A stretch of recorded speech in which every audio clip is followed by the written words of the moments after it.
സത്യം പറഞ്ഞാൽ സംസാരിക്കാൻ വയ്യ. ഇന്ന് രാവിലെ ഭയങ്കരമായ തലവേദന, ഒന്നും പറയാൻ വയ്യ. നമ്മൾ ജദഫിൽ നിന്ന് വീട്ടിലേക്ക് പോയിക്കൊണ്ടിരിക്കുകയാണ്. ഒന്നും സംസാരിക്കാൻ വയ്യ. ഇപ്പം നമ്മൾ ഫ്രണ്ടിൽ കാണുന്നതാണ് ഈ പറഞ്ഞ ഷോഫയുടെ ഫ്ലാറ്റുകൾ. ഷോഫ തൃശ്ശൂർ.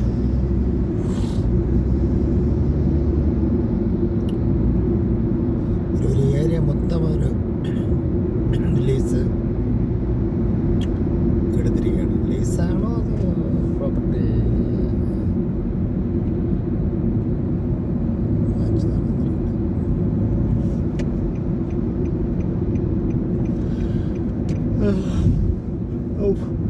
കാര്യങ്ങൾ സത്യത്തിൽ എനിക്കറിയത്തില്ല ഇവിടെ എങ്ങനെയാണ് പ്രോപ്പർട്ടി ഡീൽ ചെയ്തത്. ഇപ്പം ഈ പറഞ്ഞ പ്രോപ്പർട്ടി ബൈ ആണോ അതോ ലീസാണോ? എനിക്ക് തോന്നുന്ന ലീസായിരിക്കും. ഇത്ര വർഷത്തേക്ക് അവർ കൺസ്ട്രക്ഷൻ ചെയ്ത് ഇത്ര വർഷത്തേക്ക് അവർ കസ്റ്റഡിയിൽ വയ്ക്കാം. അത് കഴിഞ്ഞിട്ട് പിന്നെ ആ പ്രോപ്പർട്ടി, അതായത് ലാൻഡിന് പിന്നെ ഒരു റെൻറ്റ് വരും ഗവൺമെൻറ് സൈഡിൽ നിന്ന്. ആ റെൻറ്റ് അടയ്ക്കണം തോന്നുന്നു. അപ്പോൾ ഒരു കോൺട്രാക്റ്റ് ഉണ്ടാവും. ഇത്ര വർഷത്തേക്ക് ബിൽഡിംഗ് കൺസ്ട്രക്ട് ചെയ്യുന്നത് കൊണ്ട് ഇത്ര വർഷത്തേക്ക് റെൻറ്റ് ഫ്രീ എന്നുള്ളതായിരിക്കും. അത് കഴിഞ്ഞിട്ട് ആണ് ആ റെൻറ്റ് അവർ കാൽക്കുലേറ്റ് ചെയ്തത്. എനിക്ക് 25 വർഷമോ 30 വർഷമോ അങ്ങനെ എന്തോ വേണം.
ബസ് ഫുള്ളെന്ന് എഴുതി കാണിക്കുന്നത് അപൂർവമായ കാഴ്ചയാണ് ദുബായിൽ.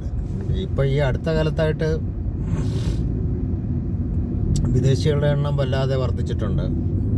അതുകൊണ്ട് തന്നെ വിദേശികളുടെ എണ്ണം മീൻസ് ഇന്ത്യൻസിൻ്റെ എണ്ണം വളരെയധികം വർദ്ധിച്ചിട്ടുണ്ട്. അതുകൊണ്ട് തന്നെ ഇപ്പോൾ രാവിലെ ഓഫീസിൽ പോകുന്ന സമയത്തിന് മിക്കവാറും എല്ലാ ബസ്സും ഫുള്ളായാണ് പോകുന്നത്. ട്രെയിനാണെങ്കിലും ബസ്സാണെങ്കിലും. നേരത്തെ രണ്ട് മൂന്ന് വർഷം മുമ്പ് നമുക്കിങ്ങനെ കാണാൻ കഴിയില്ലായിരുന്നു. കാര്യം ബസ്സുകളെല്ലാം സിറ്റിംഗ് കപ്പാസിറ്റി മാത്രമേ ആളുണ്ടാവുന്നു. ചിലർക്ക് മിക്കവാറും ബസ് കാലിയായിട്ടായിരിക്കും പോകുന്നത്, 4-5 മാറും. ഇപ്പോൾ അതല്ല, ഇപ്പോൾ പീക്ക് ടൈമിൽ ഫുള്ളാണ്, ബസ് ഫുള്ളെന്ന് എഴുതി ആണ് പോകുന്നത്. കയറി നിൽക്കാൻ പോലും സ്ഥലമില്ല. അപ്പോൾ കൂടുതൽ ആൾക്കാർ ഇങ്ങോട്ട് വരട്ടെ, അവരുടെ ട്രാൻസ്പോർട്ടേഷൻ സിസ്റ്റം ഒത്തിരി മെച്ചപ്പെടട്ടെ, ഗവൺമെൻറ് കൂടുതൽ പൈസ കിട്ടട്ടെ, അപ്പോൾ നമുക്ക് എല്ലാവർക്കും ജീവിക്കാനും പറ്റട്ടെ. ഈ രാജ്യം ഉണ്ടെങ്കിലല്ലേ, മുതലാളി ഉണ്ടെങ്കിലേ തൊഴിലാളികളുള്ളൂ. രാജ്യം ഉണ്ടെങ്കിലല്ലേ നമുക്കെല്ലാം ജീവിക്കാൻ പറ്റത്തുള്ളൂ. അപ്പോൾ കൂടുതൽ ആൾക്കാർ, ഇന്ത്യൻസ് ആയിരുന്നാലും എല്ലാ ആൾക്കാരും യുഎയിലേക്ക് വരൂ. ഒത്തിരി ജോലി ഓപ്പർച്യൂണിറ്റീസ് ഉണ്ട്. എന്ത് ജോലിയും ചെയ്യാൻ തയ്യാറാണെങ്കിൽ നിങ്ങളെ ക്വാളിഫിക്കേഷൻ ഒരു വിഷയമേ അല്ല. പിന്നെ ഹൈലി ക്വാളിഫൈഡ് ആയിട്ടുള്ള ആൾക്കാർക്ക് അങ്ങനെയുള്ള ജോലിയും കിട്ടും. എന്തും ചെയ്യാൻ തയ്യാറാണെങ്കിൽ എന്ത് ജോലിക്ക് ഒരു ബുദ്ധിമുട്ടുമില്ല.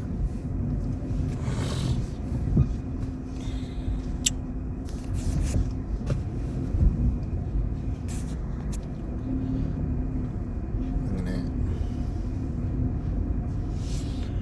ഈ രാജ്യം എപ്പോഴും എവർഗ്രീനായിട്ട് നിലനിൽക്കട്ടെ. എന്നാൽ മാത്രമേ നമ്മളെപ്പോലെയുള്ള ഇന്ത്യൻസിനൊക്കെ രക്ഷയുള്ളൂ. രാവിലെ ജോലിക്ക് പോകാനായിട്ട് വരുന്നു, കാറെടുക്കുന്നു, പോകുന്നു. അപ്പോൾ 8 മണിക്ക് എത്തേണ്ടടുത്ത് 8 മണിക്ക് തന്നെ എത്തിയിരിക്കണം ഓഫീസിൽ. നാട്ടിലെ പോലെ അരമണിക്കൂർ ഡിലേ എന്ന് അങ്ങനെ ഒന്നും പറയാൻ പറ്റത്തില്ല. 7 മണിക്ക് അവിടെ എത്തി 7 മണിക്ക് എത്തിയിരിക്കണം. രാഷ്ട്രീയ സ്വാധീനമൊന്നും ഇല്ലല്ലോ. അപ്പോൾ ആൾക്കാർക്ക് ആര് വേണോ ഹയർ ചെയ്യാം, ആര് വേണോ പിരിച്ചുവിടാം.